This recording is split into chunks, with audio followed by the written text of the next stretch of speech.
Hello everyone पिलाମାନେ ତୁମ ସମସ୍ତଙ୍କୁ study and ଷ୍ଟଡିର ଗୋଟେ ଫ୍ରେଶ କ୍ଲାସରେ ମୁଁ ସୁବ୍ରତ ସାର ୱେଲକମ୍ କରୁଛି। ତ ପିଲେ ଗତ କ୍ଲାସରେ ବା ଗତ ଭିଡ଼ିଓରେ ଯୋଉ ଭଳିଆ ମୁଁ ୟୁନିଟ୍ 1 ଆଉ ୟୁନିଟ୍ 2 ର ପିଲେ ଇମ୍ପୋର୍ଟାଣ୍ଟ କିଛି ସିଲେକ୍ଟେଡ୍ କ୍ୱେଶ୍ଚିନ୍ କିଛି ପିଲା ଦେଇଥିଲି। ତ ସେଇ ହିସାବରେ ପିଲେ ୟୁନିଟ୍ 3 ର କିଛି ଆଜି କ୍ୱେଶ୍ଚିନ୍ ପିଲେ ଆମେ ଆଲୋଚନା କରିବା। ତ ଯୋଉମାନେ ବି ପିଲେ ହଉଛି ଭିଡ଼ିଓ ଦେଖିନ ଭିଡ଼ିଓକୁ ଆଗ ଦେଖିବ, ୟୁନିଟ୍ 3 ର ଭିଡ଼ିଓ ସବୁ ଦେଖିବ, ତାପରେ କି କ୍ୱେଶ୍ଚିନ୍ ଗୁଡାକୁ ପିଲେ ଟ୍ରାଏ କରିବ। ଓକେ, ତ ଦେଖ ୟୁନିଟ୍ 3 ଟା ପିଲେ ଡାଇରେକ୍ଟ ଡାଇରେକ୍ଟ କ୍ୱେଶ୍ଚିନ୍ ଗୁଡ଼ା ଅଛି। ଏଠି ବିଶେଷ ବୁଲେଇବା ଇଏ କ୍ୱେଶ୍ଚିନ୍ ନାହିଁ, ଯେତିକି ନୋଟ୍ରେ ଅଛି ତାକୁ ଯଦି ଭଲସେ ଦେଖିଦବ ବହୁତ ବଡ଼ ୟୁନିଟ୍ ବି ପିଲେ ନାହିଁ। ସେଇ ବିଟା ଆଲଫା ଗାମା ଫଙ୍କସନ୍ ଗୁଡ଼ା ଟିକେ ଟିକେ ଅଛି, ଯେ ସିମ୍ପଲ ବିଶେଷ କଡ଼ା ପିଲେ ନାହିଁ, ତାକୁ ଦେଖିଦେଲେ ପିଲେ ହେଇଯିବ। ତ ଏଗୁଡ଼ା ସର୍ଟ କ୍ୱେଶ୍ଚିନ୍ ଗୁଡ଼ା କିଛି 1 ମାର୍କର ପିଲେ ଅଛି। ଏରର ଫଙ୍କସନ୍ ଅଫ ଜିରୋ ପିଲେ ଇମ୍ପୋର୍ଟାଣ୍ଟ କଥା କହିଦେଉଛି ପିଲେ, ଏରର ଫଙ୍କସନ୍ ଯଦି ତୁମ ନୋଟ୍ରେ କିଛି ଏପଟ ସେପଟ ଲେଖା ହେଇଥିବ, ଇମ୍ପୋର୍ଟାଣ୍ଟ କଥା ଶୁଣ, ଯଦି ନୋଟ୍ରେ କିଛି ଟାଇପିଂ ମିଷ୍ଟେକ୍ ବା ତମର ରାଇଟିଂ ଜନିତ କିଛି ତ୍ରୁଟି ଥିବ, ତମେ ସବୁବେଳେ ପ୍ରିଫର କରିବ ମୋ ଭିଡ଼ିଓ କ୍ଲାସଟାରେ ମୁଁ ପୁରା 100% ଠିକ୍ ବୁଝେଇଛି। ନୋଟ୍ରେ ଯଦି ଏପଟ ସେପଟ ଲେଖା ଅଛି ବି, ତ ସେଇଥିପାଇଁ ମୁଁ କହେ ନୋଟ୍ଟା ଲେଖିଥିବ, ତାପରେ ଭିଡ଼ିଓ ଦେଖିବ, ଭିଡ଼ିଓ ଦେଖିଲା ବେଳେ ନୋଟ୍ଟା ପାଖରେ ରଖିଥିବ।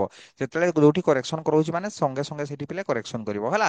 ତେଣୁ ମୋ ଭିଡ଼ିଓଟା ହିସାବରେ ତମେ ନୋଟ୍ଟାରେ ଯୋଉଠି ଯୋଉଠି କରେକ୍ସନ୍ ଥିବ ସବୁବେଳେ କରେକ୍ସନ୍ କରିପାରିବ। ଓକେ, ତ ଏଇଟା ହେଲା ସର୍ଟ କ୍ୱେଶ୍ଚିନ୍ ପିଲେ ଇରର ଫଙ୍କସନ୍ ଅଫ ଜିରୋ କହିଛି। ପ୍ରୁଭ୍ ଦ୍ୟାଟ୍ ଜିରୋ ଫ୍ୟାକ୍ଟୋରିଆଲଟା ପିଲେ 1 ହୁଏ, ଗାମା ଫଙ୍କସନ୍ ପଢା ହେଇଛି ଭଲ ଭାବରେ। ଗାମା ଅଫ 3/2 ପିଲେ କହିଛି ଭ୍ୟାଲୁଟା, ଏଗୁଡ଼ା 1 ମାର୍କ ଗୁଡ଼ା ଡାଇରେକ୍ଟ ଭ୍ୟାଲୁ ଗୁଡ଼ା ଲେଖିବ ହେଲା। Write down associated legend differential equation. Associated legend differential equation ପିଲେ ବହୁତ ବଡ଼, ତେଣୁ ତାକୁ ଲଙ୍ଗ କ୍ୱେଶ୍ଚିନ୍ ଛାଡ଼ିଦେଲେ ବି ଚଳିବ ହେଲା। ଖାଲି ଲେଖା 1 ମାର୍କର ପଡିଛି ଲେଖିବା ପାଇଁ ହେଲା। ୟାର ଭ୍ୟାଲୁଟା ବି ଲେଖିବ। ତାପରେ ଏରର ଫ୍ରମ୍ ମାଇନସ୍ ଇନଫିନିଟିର ଭ୍ୟାଲୁଟା ପ୍ରୁଭ୍ କରିବ -1 ବୋଲି। Define beta and gamma function, gamma ଆଉ ବିଟା ଫଙ୍କସନ୍ ଡେଫିନେସନ୍ ବା formula, so that S two N dash of zero equal to ପିଲେ ଜିରୋ ହବ ହେଲା। ଏଗୁଡ଼ାକୁ ସବୁ 1.5 ମାର୍କିଆ 2 ମାର୍କିଆ ପଡେ। ତାପରେ ଆଉ ଟିକେ ବେଶୀ ହେଲେ ଏଇ ଟାଇପ୍ର ପଡିବ। Prove that beta function is symmetric in nature ହେଲା। ଦେଖୁଛ ବୁଲେଇକି ପକେଇଛି କୋଉ ଭଳିଆ। ସିମେଟ୍ରିକ୍ ଇନ୍ ନେଚର ମନେ ପଡୁଛି ନା ନାଇଁ, ବୁଝେଇଥିଲି ସିମେଟ୍ରିକ୍ ନେଚର ମାନେ କଣ କଣ କେତେବେଳେ ଥର ଥର ପଡିଯାଏ। Prove that beta beta function ଆଉ ଗାମା ଫଙ୍କସନ୍ ଭିତରେ ରିଲେସନଟା ପିଲେ ଦେଇଛି ହେଲା। ତାକୁ ଭଲ ଭାବରେ ପିଲେ ଦେଖିବ, ଡାଇରେକ୍ଟ ବି କହିଥାଏ ବିଟା ଗାମା ଫଙ୍କସନ୍ ଭିତରେ ରିଲେସନ ପିଲେ ବାହାର କର। ଫାଇଣ୍ଡ ଦ ଭ୍ୟାଲୁ ଅଫ, ଏଟା ଗୋଟେ ଇଣ୍ଟିଗ୍ରେସନର ପିଲେ ଭ୍ୟାଲୁ ଦେଇଛି, ପଢା ହେଇଛି ସବୁ। ତ ଏଗୁଡ଼ା ପିଲେ ଏ ଏକ୍ସପ୍ରେସନ ରେକରେନ୍ସ ରିଲେସନ ଦୁଇଟା ପିଲେ କ୍ୱେଶ୍ଚିନ୍ ଦେଇଛି। ଯେତିକି ଦେଇଛି ପିଲେ, ଯେତିକି ନୋଟ୍ରେ ତମର ଅଛି ତାକୁ ଭଲ ଭାବରେ କରିଦିଅ, ହେଇଯିବ। ମୁଁ ନୋଟ୍ରେ ପଢେଇଲା ବେଳେ ବି କହିଥିଲି କୋଉଟା ଇମ୍ପୋର୍ଟାଣ୍ଟ କେତେ ଇମ୍ପୋର୍ଟାଣ୍ଟ ହେଲା କି।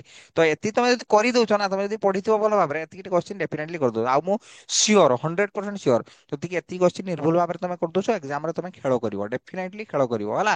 100ରେ ଖେଳ ହବ, ଡେଫିନେଟଲି ବହୁତ ଭଲ ନମ୍ବର ରହିବ ପିଲେ। ପ୍ରୁଭ୍ ଦ୍ୟାଟ୍ ଏଟା ଗୋଟେ ରେକରେନ୍ସ ରିଲେସନ ପିଲେ କହିଛି। ଏଗୁଡ଼ା ମୋଷ୍ଟ ଇମ୍ପୋର୍ଟାଣ୍ଟ ଗୁଡ଼ା ପିଲେ ମୁଁ ଏଠି ଦେଇଛି।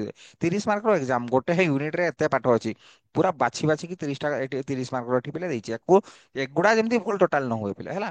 ପ୍ରୁଭ୍ ଦ୍ୟାଟ୍ ଏଟା ଗୋଟେ ରେକରେନ୍ସ ରିଲେସନ ଦେଇଛି। ଗାମା ହାଫ୍ ର ଭ୍ୟାଲୁ ପିଲେ √ପାଇ, ୟାକୁ ତୁମେ ଭଲ ଭାବରେ ପିଲେ ପ୍ରାକ୍ଟିସ କରିବ, ଭଲ ଭାବରେ ପିଲେ ପ୍ରାକ୍ଟିସ କରିବ। ଏତିକି ଯଦି ନିର୍ଭୁଲ ଭାବରେ କରିଦଉଛ ମାନେ ତମେ ଜାଣିବ ଯେ ଡେଫିନେଟଲି ଏକ୍ସାମରେ 100% ୟୁନିଟ୍ 3 ରୁ ଯାହା ପଡିଥିବ ତମେ କରିପାରିବ, ନୋ ଡାଉଟ ହେଲା। କିନ୍ତୁ ଏଭଳିଆ ନୁହଁ ଯେ ଏଇଟାକୁ ଆଗ ସିଲେକ୍ସନ କ୍ୱେଶ୍ଚିନ୍ ଟାକୁ ଦେଖୁଛ, ତାପରେ କି ଆ କ୍ୱେଶ୍ଚିନ୍ ଟା ଖାତାରେ ଦେଖୁଛ, ଦେଇକି ପ୍ରାକ୍ଟିସ କରିକି କରୁଛ। ସେଭଳିଆ ପାଠ ପଢା ଯାଇନି। +3 ପିଲା ପରା ତମେ। କଣ କହିଲି ବୁଝିପାରୁଛ ନା ନାଇଁ? ତମେ ଆଗ ଏ ଭିଡିଓକୁ ଦେଖିଦେଲ ସିଲେକ୍ସନ କ୍ୱେଶ୍ଚିନ୍, ତାପରେ ୟାର ଆନ୍ସର ଗୁଡାକ ଯାଇକି ନୋଟ୍ରେ ଦେଖିବ, ନୋଟ୍ରେ ଦେଖି ସେତିକି ପ୍ରାକ୍ଟିସ କରିଦେଇ ପଳେଇ ଆସିବ। ସେ ଭଳିଆରେ ହବନି। ପାସ୍ ତ କରିଯିବ ନୋ ଡାଉଟ, ପାସ୍ କରିଯିବ, କିନ୍ତୁ ଭଲ ନମ୍ବର କି ରହିବ? ଭଲ ନମ୍ବର ସେତେବେଳେ ରହିବ ଯଦି ଆଗ ନୋଟ୍ ଲେଖିବ, ତାପରେ ଭିଡିଓ ଦେଖିବ। ଭିଡିଓ ଯେତେବେଳେ କନଫିଡେଣ୍ଟ ଆସିଗଲା ଯେ ହଁ ମୁଁ ସବୁ ଭିଡିଓ ଦେଖିଦେଲି, ବୁଝିପାରିଲି, ଯାଇନା ମୁଁ ପ୍ରାକ୍ଟିସ କରେ, ତାପରେ କି ଦେଖିଦବ ସାର୍ କଣ କଣ ସିଲେକ୍ସନ କ୍ୱେଶ୍ଚିନ୍ ଦେଇଛନ୍ତି। ଏତିକି କରିଦବ, ଯଦି ନିର୍ଭୁଲ ହେଇଗଲା ପରୀକ୍ଷାରେ 100% ଭଲ ନମ୍ବର ପିଲେ ରହିବ, ନୋ ଡାଉଟ। ଏଇଟା ହେଲା ପାଠ ପଢିବାର ଷ୍ଟ୍ରାଟେଜି ପିଲେ।